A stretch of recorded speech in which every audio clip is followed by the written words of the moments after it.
It's definitely not easy. But being closed and not operating and paying bills, it does not get any harder than that. Get open, and the money, we know it's going to come because we're selling out at capacity, and we're in a very small populated area, and it's not even our season yet. Yes, that was Buddy Ford Jr. on our show back in June on reopening his restaurant in Bolton Landing, New York for outdoor dining. Now 1 month later, in the height of the summer season, Buddy is back to give us an update on his business. How's it going, my friend? Melissa, it's going great. Our tourist season has kicked in full steam up here. We got our sea legs. We're figuring this out. Business is on track, and customers are here, and they're dining safe. Yes. So what changes have you made? What's different? Well, we got to deal with outside and social distancing. So number one, we moved everything in the back of the house closer for the servers to focus on customers. Wait stations, taking everything we can and putting it outside. We've got a mask diplomat that walks around and politely makes sure that we're adhering to the rules, and so are our customers.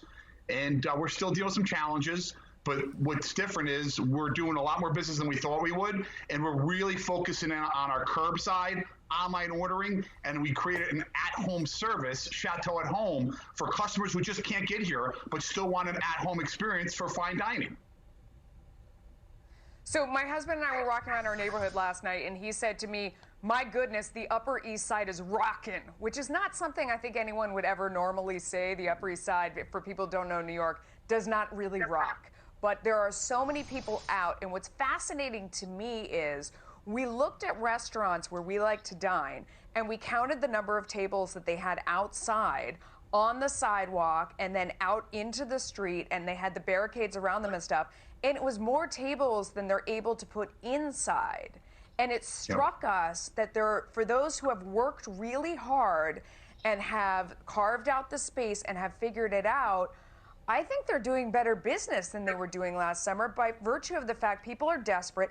Every single table was filled at every place we went, and so many of the places that we saw had more tables outside than they do inside. What your volume of business, how does it compare to last summer? We are 20% up to last summer as of Friday, as of 1 week ago, and we're keeping the pace as we talk right now. It's climbing. We've expanded like crazy outside, and that's exactly, we have more seats outside than we did inside, and we're using inside to service, put wait stations in and service people and get product closer to the customers.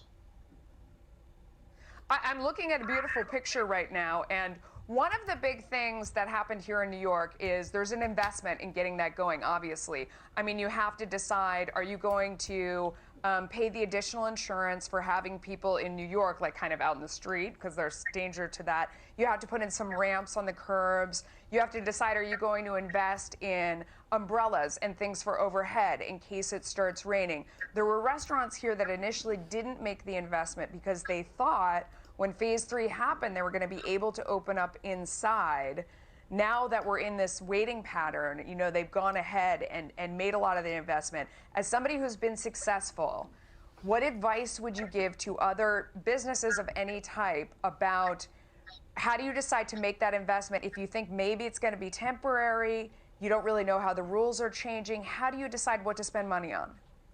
Listen, you got to first make the decision, are you in or you're out? Either you're in or you're out. We made the decision that we're going to lean into this, and we invested into extra seats, tables. You need tables that can handle the elements outdoors. In case of rain, you don't want to put investments in tables and then ruin them because of the elements or the weather. So you've got to make an investment in new equipment. You got to make an investment in the coverage, as you said. We excavated a part of our property to be flat so we could put more tables. We brought stone in to handle water that when it rained so the customer's shoes weren't getting wet. We put tents over it. We leaned into this environment. We made a decision. We're in this. We've got mortgages to make, and we're going all in. And we made a substantial investment in the tens of thousands of dollars. In addition to that, we invested in our online to streamline the experience online, so we weren't getting inundated with phone calls. The phones are ringing off the hook. As a customer, you're sitting there eating, and all you're hearing the phone ring like crazy for to-go orders. We need that to-go business. We need the at-home delivery business.